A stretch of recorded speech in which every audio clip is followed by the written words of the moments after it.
আসসালামু আলাইকুম ওয়া রাহমাতুল্লাহ। স্পার্ক অফ ঈমানের অন্তরের অন্তঃস্থল থেকে আপনাদের সবাইকে আন্তরিক শুভেচ্ছা ও অফুরন্ত দোয়া ও ভালোবাসা।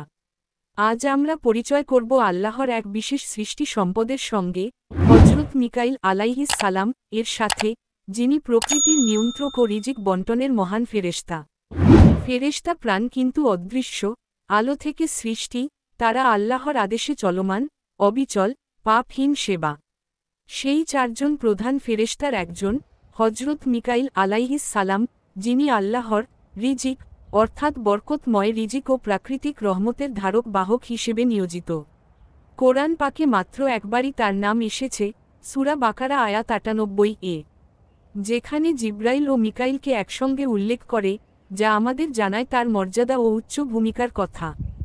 আরেকটি আকর্ষণীয় দিক হল, বৃষ্টি, ফসল, বাতাস ও ঋতুচক্রের ব্যবস্থাপনায় তার ধারাবাহিক দায়িত্ব।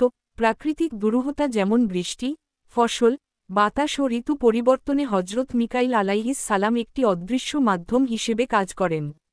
তিনি নিজে বৃষ্টি বর্ষণে নিয়ে আসেন না, বরং আল্লাহর আদেশে এই প্রাকৃতিক নিয়ম চালু হয়। এইভাবে সৃষ্টি করার স্বাভাবিক প্রক্রিয়ায় ফেরেশতাদের ভূমিকা যুক্ত হয়। সিকার্স গাইডেন্স এর ব্যাখ্যা অনুসারে, মিকাইল আলাইহিস সালাম বৃষ্টিপাতের মিন্স বা মাধ্যম হিসেবে কাজ করেন, কারণ যদি আল্লাহ ইচ্ছা না করতেন, তবে অ্যালগরিদম ও ক্লাউড সিডিং এর মতো যন্ত্রই কাজ করত না।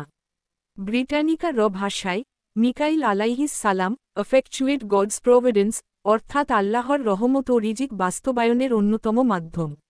আরও আকর্ষণীয় একটি প্রচলিত বর্ণনা হল, তিনি নবী মুহাম্মদ সাল্লাল্লাহু আলাইহি ওয়াসাল্লাম এর হৃদয় পরিষ্কারের সময় উপস্থিত ছিলেন এবং বদরের যুদ্ধে মুসলিমদের পক্ষেও সাহারা হিসেবে ভূমিকা রেখেছিলেন। তাছাড়া ইসলামে তাকে অলৌকিক দোয়ার ফেরেশতা হিসেবেও বিবেচনা করা হয়, যে আল্লাহর কাছে দোয়া নিয়ে যায় এবং মানুষের জন্য রহমতের দরজা খুলে দেয়।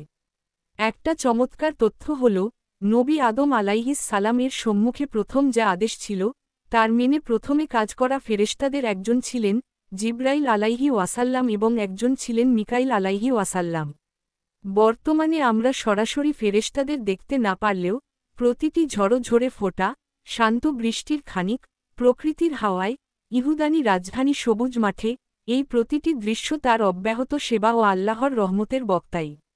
তিনি মেঘ, বৃষ্টি ও খাদ্য উৎপাদনের প্রেষণ যখন সঠিকভাবে চলে, তখনই আমরা ঈমানী দৃষ্টিতে তার অব্যাহত উপস্থিতি উপলব্ধি করি।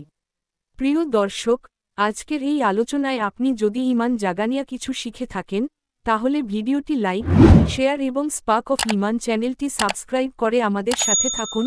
আপনার ঐক্য ও সমর্থনই আমাদের পরবর্তী আলোচনার উৎস। আগামী পর্বে আমরা হাজির হব আরও এক ফেরেশতার রহস্যময় জীবনী নিয়ে, ইনশাআল্লাহ। আসসালামু আলাইকুম ওয়া রাহমাতুল্লাহ।